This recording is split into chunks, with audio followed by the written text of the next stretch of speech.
नमस्कार दोस्तों, स्वागत है आपका एडीवी इंडिया में। मैं दिवान सिंह चिकरवार आपका स्वागत करता हूं।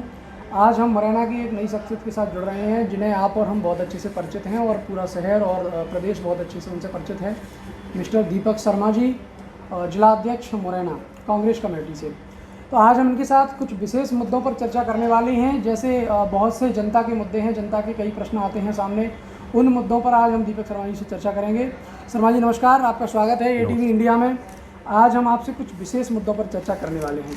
जैसा कि किसान बिल देश में काफ़ी उपद्रव मचाए हुए हैं, तो किसान बिल पर आप अपना क्या विचार रखना चाहेंगे? देखिए, किसान जो दिल्ली बॉर्डर पे बैठे हुए हैं और तमाम प्रदेशों में आंदोलन चल रहा है, किसान अपने अधिकारों की लड़ाई के लिए बैठा हुआ है। और एक तरफ केंद्र सरकार, मोदी और अमित शाह की सरकार, नरेंद्र मोदी और आडवाणी के हिसाब से पॉलिसी बनाकर उन किसानों के अधिकारों का हनन कर एक कानून प्रस्तावित करना चाहते हैं, जिससे आज देश का पूरा किसान बिल्कुल पूंजीपतियों के इशारे पर चले। इस तरह इसका विरोध हमारे इस देश के किसान कर रहे हैं। मैं उनको बहुत बहुत धन्यवाद देता हूं। उनके साथ कांग्रेस पार्टी कंधे से कंधा मिलाकर है। जी, शिवराज सरकार में बिजली बिल को लेकर काफ़ी समस्या है। मध्य प्रदेश के अलग अलग शहरों से जो लोगों के जो जवाब हैं, अलग अलग शहरों से लोगों के प्रश्न आ रहे हैं कि बिजली बिल खपत से ज़्यादा जो बिल आ रहा है, इस बारे में आपका क्या विचार रहेगा शिवराज सरकार का? देखिए, शिवराज सरकार कांग्रेस की चुनी हुई लोकतांत्रिक तरीके से सरकार, जो कांग्रेस की आदरणीय कमलनाथ जी के नेतृत्व में बनी, उस सरकार को खरीद कर उन्होंने अपनी सरकार बनाई। क्योंकि उनके ये जो धंधे व्यापार थे वो सारे चौपट हो गए थे। सारे उनके जो अवैध रूप से काम करे थे, उसकी कमलनाथ जी ने लड़ाई लड़ी और जांच शुरू कर दी मंत्रियों के लिए, इसलिए उन्हें खरीद फरोख्त करके सरकार बनाई। आज पूरे मध्य प्रदेश में बिजली के बिल चौंगने दिए जा रहे हैं। बिजली के तारों में से तो करंट नहीं आ रहा, मगर जो बिल आ रहे हैं ना, उनमें से लोगों को करंट ज़रूर लग रहा है। पूरे मध्य प्रदेश में और मुरैना में ये अपने बिजली विभाग के लोग, अधिकारी, बीजेपी के नेताओं के इशारों पर गुंडों को लेकर ग्रामीण लोगों को परेशान करते हैं, उनकी डीपीआई उठाते हैं और गुंडागर्दी करके उनको मारपीट करते हैं। पूरे शहर की बात करें, कोरोना काल में सारे व्यापार बंद हो गए, फैक्ट्रियां बंद हो गई। बेचारा व्यापारी भाई 2 रोटी खाने के लिए कहीं से इंतजाम कर रहा था, अपने घर के जेवर और ज़मीनों का सौदा कर रहा था, मगर तब भी उस कोरोना काल में सारे लोगों के उद्योग धंधे बंद रहे और बिजली के बिल चौगने कर ये अपना पेट भरने के लिए लगे रहे हैं। जी, मतलब गांव में, ग्रामीण क्षेत्रों में ऐसे सवाल आए हैं कि यदि सरकार हम बदलते हैं तो क्या बिजली बिल पर कांग्रेस सरकारों ने क्या भरोसा दिया? कांग्रेस ने तो जो पॉलिसी बनाई थी, अपने वचन पत्र में लिखा था, जिस मकान में 100 यूनिट की खपत आती है उसका 100 रुपये का बिल आएगा। ये कांग्रेस का था और कांग्रेस ने किया था, और कांग्रेस की सरकार आएगी तब करेगी। लोगों के बिल माफ़ किए थे। जैसे ही सरकार बीजेपी शिवराज सिंह बैठे और उन्होंने अपना वसूली अभियान शुरू कर दिया। अध्यक्ष जी, एक अपना सवाल है, चंबल में बाढ़ से प्रभावित लोग, जिस प्रकार प्रत्येक ईयर जो है बाढ़ आती है तो उससे जो चंबल किनारे बसे हुए ग्रामीण क्षेत्र हैं जो मुरैना क्षेत्र में आते हैं, तो ऐसे में उनका हर साल घर और मकान उजड़ जाते हैं और वो एक अस्थायी रूप से फिर से वहाँ अपनी व्यवस्था जमाते हैं। तो क्या उन्हें कोई ऐसा भरोसा दे सकता है जिससे वो एक स्थायी रूप से कहीं निवास कर सकें और बाढ़ से हर साल प्रभावित ना हों? देखिए, ये मुद्दा इस बार हर साल का है। हर साल बारिश होती है, प्रगति अपना रूप बदलती है और जल स्तर बढ़ता है, और जिसके कारण तमाम ग्रामीण क्षेत्र डूब में आ जाते हैं। उनकी फसल तो खराब होती है, उनके बेचारे लोगों के मकान, पशु और महामारी जैसी बीमारियां उत्पन्न होती है। हमने कल के ज्ञापन में, कल हमारा मुरैना में बहुत बड़ा प्रदर्शन था, हमने ज्ञापन में भी प्रशासन से और शासन से मांग की है कि ऐसे जो गांव जो चंबल के किनारे और हरसी डैम जो है यहाँ, उसके किनारे आसपास जो गांव बसे हुए हैं, जो हर बार पानी भरने से डूब जाते हैं और लाखों रुपए का नुकसान होता है, किसान परेशान रहता है, ऐसे लोगों को जगह रहने और खेती के लिए सरकार को देनी चाहिए। अजय जी, चंबल एक्सप्रेस वे पर लोगों की कई टिप्पणियां आ रही हैं कि चंबल एक्सप्रेस वे पास हुआ था यहाँ से ग्रामीण क्षेत्र उसमें कई गए, तो उनमें किसानों की जो भूमि है उनका अधिग्रहण किया गया, उन्हें किस आधार पर मुआवजा दिलाने के लिए आप किस प्रकार कार्यरत रहेंगे? देखिए, आप हमारे मीडिया के साथी हैं, ये चंबल एक्सप्रेस की घोषणा कब हुई थी, आप मुझे बता सकते हैं? चंबल एक्सप्रेस वे की घोषणा जब ये चुनाव था, 2017 में चुनावी माहौल में की गई थी। जब ये चुनाव पे था, किस चल रहा है? ये घोषणा है। आज 2017-18 में ये घोषणा करी गई है, आज 2020 चल रही है।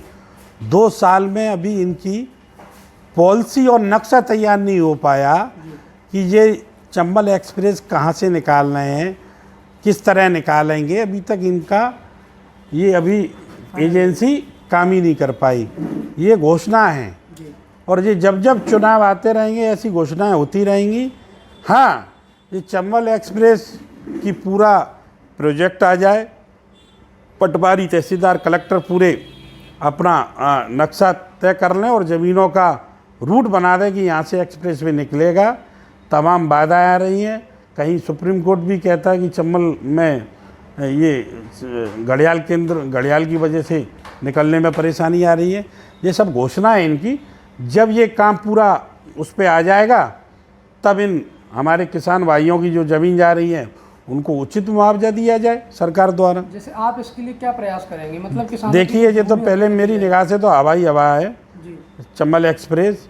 अभी मुझे लगता है कि 10 साल या इस जीवन काल में इस चंबल एक्सप्रेस के हमको दर्शन हो जाए, यही एक बहुत बड़ी बात है। अगर चंबल एक्सप्रेस आता है तो ये हमारे क्षेत्र के लिए एक बहुत बड़ी उपलब्धि है। मैं सरकार को भी बधाई देता हूँ इसके लिए। आता है तो तमाम ग्रामीण के क्षेत्र जिससे चंबल एक्सप्रेस निकल रहा है उन लोगों को उचित मुआवजा दिया जाए और उनको वो ज़मीन के बदले कहीं दूसरी ज़मीन दी जाए। कोरोना काल में शिवराज सरकार किस प्रकार सफल रही और कैसे कैसे उनके कार्यरत रहे, इस बारे में आप कुछ कहना चाहेंगे? देखिए, पूरे देश में, पूरे विश्व में कोरोना जैसी बड़ी महामारी ने जन्म लिया और तमाम प्रधानमंत्री और मुख्यमंत्री, इन पर तमाम एजेंसियां होती हैं जो काफ़ी दिन, हमारे राहुल जी ने काफ़ी दिनों से पहले बोलने शुरू कर दिया कि कोरोना जैसी वायरस आने वाला है और इससे आप सचेत रहिए, व्यवस्थाएं करिए। मगर प्रधानमंत्री जी विदेशी मेहमानों को ताजमहल घुमा रहे थे, विदेशी मेहमानों के स्वागत में लगे रहे। तमाम इस देश को गड्ढे में लाने की तैयारी इस हमारे देश के प्रधानमंत्री ने की और कोरोना काल से निपटने की तैयारी ना करते हुए उसको निमंत्रण दिया। पूरे विश्व से,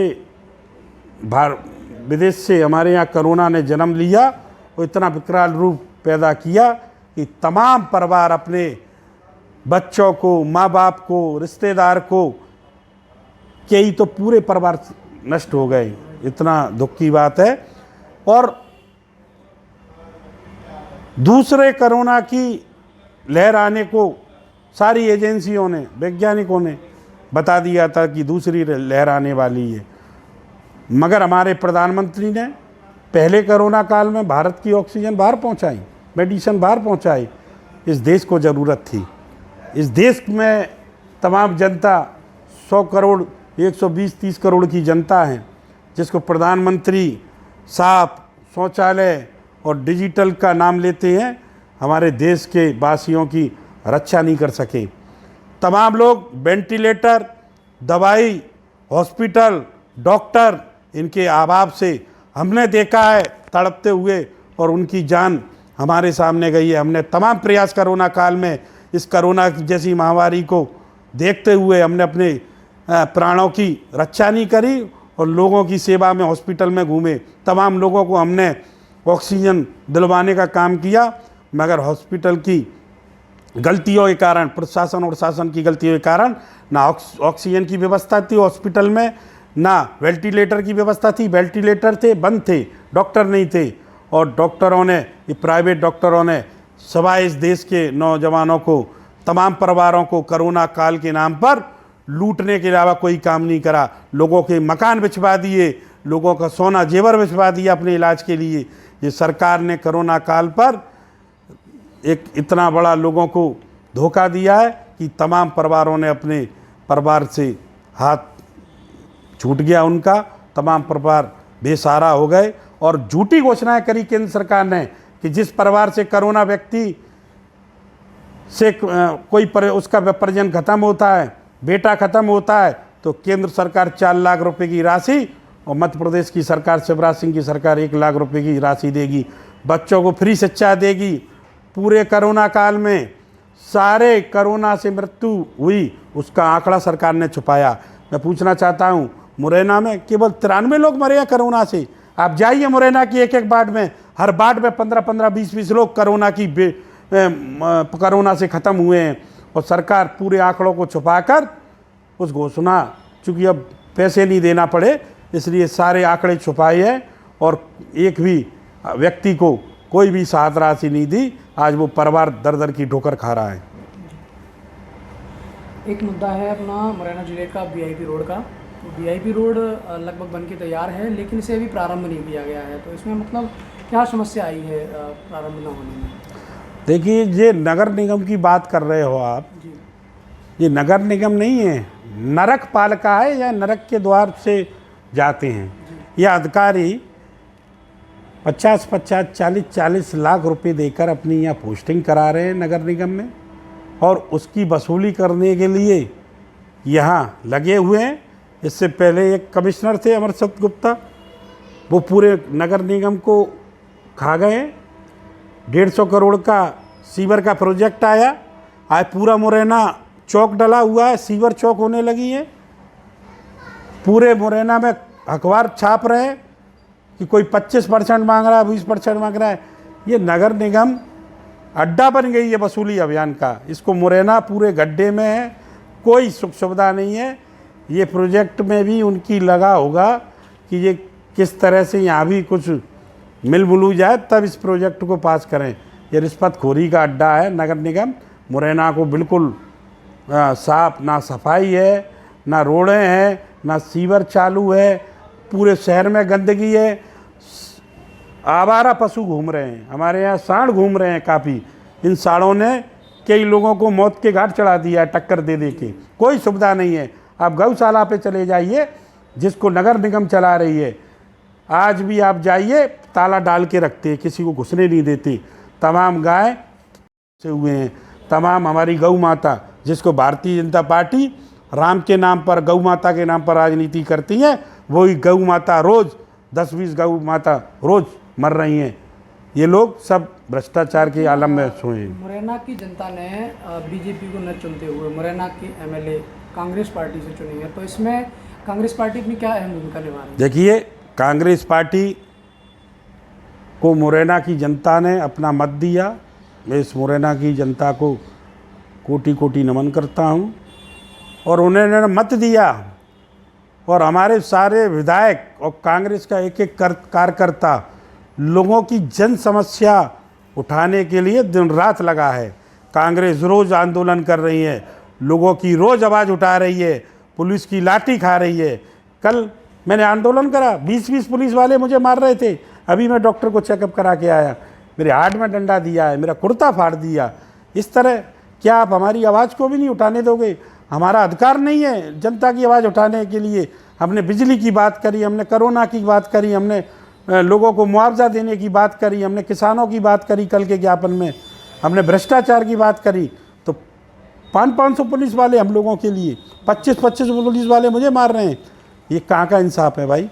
ये सरकार हमारी भी थी, इस देश में सरकार सबसे ज़्यादा हमारी रही, मगर कभी हम लोगों ने विपक्ष को आवाज़ उठाने से कभी नहीं रोका। इस तरह का हमने नहीं करा काम। ये पंचायत के चुनाव अपने यहाँ होने वाले थे, लेकिन अभी तक की स्थिति में पंचायत चुनाव नहीं हुए हैं, तो आप इसमें अपना क्या विचार रखेंगे? देखिए, पंचायत के चुनाव होने वाले थे और नगर निगम के चुनाव होने वाले थे। ये मध्य प्रदेश के जो सीएम होते हैं उन पर तमाम एजेंसियां हर गांव, हर शहर की एक एक रिपोर्ट देती हैं। तमाम इन पर खुफिया तंत्र लगा रहता है। तमाम खुफिया तंत्र ने हमारे कंस मामा शिवराज सिंह को बताया कि जनता आपके खिलाफ है, नगर निगम और पंचायतों के चुनाव कर दोगे तो ये सारे आपकी सीटें हार जाएंगी, नगर निगम में सारी कांग्रेस बन जाएगी, क्योंकि आपके भ्रष्टाचार इतने ऊंचे पैमाने पर हो गए कि जनता नाखुश है आपसे। इसलिए उन्होंने कोर्ट के आदेश की अवहेलना करते हुए, कोरोना काल को सामने रखते हुए सारे चुनाव आगे के लिए टाल दिए और प्रदेशों में चुनाव करा रहे हैं आप, और ये चुनाव नहीं करा रहे। वो सरेआम उनको डर बैठ गया है कि अगर चुनाव होगा तो ये सारी सीटें कांग्रेस के पास चली जाएंगी। अध्यक्ष जी, नगर निगम की साफ सफाई व्यवस्था को लेकर अगर मुरैना शहर को देखें तो जनता के ऐसे कई सवाल आते हैं कि शहरों के प्रत्येक वार्ड में कहीं ना कहीं गंदगी का माहौल बना हुआ है, जिससे जनता काफ़ी विकराल रूप से परेशान है। और ऐसे में उन्होंने कांग्रेस पार्टी को चुना था, तो ऐसे में आप अपना क्या मतलब मत देंगे जनता को, क्या अपना संदेश देना चाहते हैं? देखिए, अभी मैंने नगर निगम में कमिश्नर के चैम्बर के सामने गोबर से मैंने लिखा था कि वार्डों की सफाई कराइए। कांग्रेस रात और दिन, मैं 47 वार्ड में इतने पानी में, कीचड़ में, जहाँ सांप और तमाम जहरीले कीड़े घूम रहे हैं, उस कीचड़ में बैठा था मैं धरने पर। मगर तमाम बार आंदोलन करने के बावजूद मुरैना की साफ सफाई पर किसी भी प्रकार का ना तो मुरैना कमिश्नर ना मुरैना कलेक्टर, किसी को कोई देना लेना नहीं है। यहाँ के सांसद जो हैं वो एक बहुत ऊंचे कद के केंद्रीय मंत्री हैं, उनके उसमें भी अभी तक नहीं हुआ। हमारे विधायक तमाम आवाज़ उठाते हैं, मगर सरकार इनकी है, इनके मुख्यमंत्री हैं, इनके मंत्री हैं, सरकार काम करती है। हमारे विधायक लगातार लोगों के लिए आवाज़ उठा रहे हैं और पूरा शहर गंदगी के आलम पर रुका है। अभी बरसात में सफाई अभियान के लिए, नलों को साफ करने के लिए तमाम फंडिंग आती है, पैसा आता है। आप देखिए नगर निगम में करोड़ों रुपए के बिल बरसात से पहले सफाई के लिए लगा दिए गए हैं और ना शहर में सफाई हुई। आज भी पूरा शहर खुदा हुआ डला है। कल हमारी स्टेज के प्रोग्राम था, पीछे ही तमाम गंदगी भरी थी। तो ये पूरा मुरैना, एक शहर में गंदगी, दूसरा शहर में अतिक्रमण, पूरा शहर में आप निकल नहीं सकते। अगर किसी मकान में आग लग जाए तो हमारे मुरैना में फायर ब्रिगेड तब पहुंचेगी जब तक उसका पूरा घर नष्ट हो जाएगा। मुरैना शहर में सीवरेज कार्य को लेकर आपकी क्या?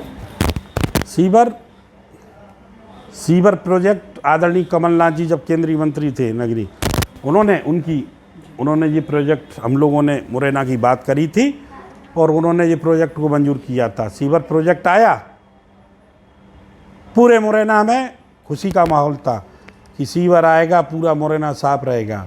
और देखिए आप सीवर प्रोजेक्ट को, जो नियम के तहत सीवर का प्रोजेक्ट बनता है, सीवर का सारा जो गंदा मलबा और डस्ट होती है उसके लिए एक प्लांट लगता है, उस गंदगी को नष्ट करने के लिए। सीवर का मतलब ये होता है कि पुरानी रोडों को खोद कर पुनः सीवर जो डले, पुनः नई रोड डाली जाए। आप देखिए इस पूरे मुरैना की रोड खुदी हुई है। सीवर का मतलब होता है अच्छी क्वालिटी, गुणवत्ता के काम करिए। अभी से सीवर के पाइप चौक हो गए हैं। सीवर का काम होता है कि सारी गंदी गलियों में खोद कर लाइन डाली जाए, तो उन्होंने डायरेक्ट, चूँकि इतना नहीं खोदना पड़े तो डायरेक्ट काम कर दिया है। क्योंकि अधिकारियों से मिलकर एक बड़ा प्रोजेक्ट आया था जिसकी पोस्टिंग यहाँ कमिश्नर ने कराकर करोड़ों रुपए लेकर अपना ट्रांसफ़र करा लिया है। उसके इनके खिलाफ जांच होनी चाहिए और ऐसे लोगों की संपत्ति की जांच होकर कुर्की होनी चाहिए और इनको आजीवन कैद होनी चाहिए। आने वाले नगर निकाय के जो चुनाव आने वाले हैं उनमें आप अपनी कांग्रेस पार्टी की क्या भूमिका अदा करना चाहते हैं? देखिए, जनता चुनाव लड़ाती है। कांग्रेस के तो कार्यकर्ता जो सेवक के रूप में जनता का काम कर रहे हैं, हमारे कार्यकर्ता हर मोहल्ले और वार्ड में लगे हुए हैं। चुनाव होगा और ये जनता बीजेपी के खिलाफ बैठी है वोट देने के। जब चुनाव होगा तो ये जनता ही बताएगी कि बीजेपी का क्या करना है और कांग्रेस का क्या करना है। कांग्रेस के लिए जनता, कल आपने देखा हुआ आंदोलन, कितनी जनता हमारे साथ थी। आज हमारा एक दूल्हा बारात लेके आया है दिल्ली से, ग्वालियर जा रहा है स्वागत करवाने के लिए। कल हम लोगों ने लोगों की लड़ाई लड़ी। ज्योतिरादित्य सिंधिया दूल्हा बनकर यहाँ से दिल्ली जा रहा है, करोड़ों रुपए का प्रशासनिक पैसे का दुरुपयोग कर कर मालाओं पहन के स्वागत कर रहा है। ये पैसा या कोरोना से मरने वाले 20 परिवार को दे देते। ये पैसा जो स्वागत में लगाया है, लोगों के घर जाके उनकी मदद कर देते। ये लोग की पॉलिसी अलग है, कांग्रेस की पॉलिसी अलग है। मुरैना की जनता इस बार सारे वार्डों को जिताएगी और नगर निगम में अपना महापौर बनाएगी। सवालों के साथ हम विदाई लेते हैं। मैं दिवांशु शुक्रवार, अपनी नेक्स्ट मुलाकात अपनी अच्छी सक्सेस के साथ होगी। तब तक आप अपना ख्याल रखना और सुरक्षित रहें। धन्यवाद। धन्यवाद।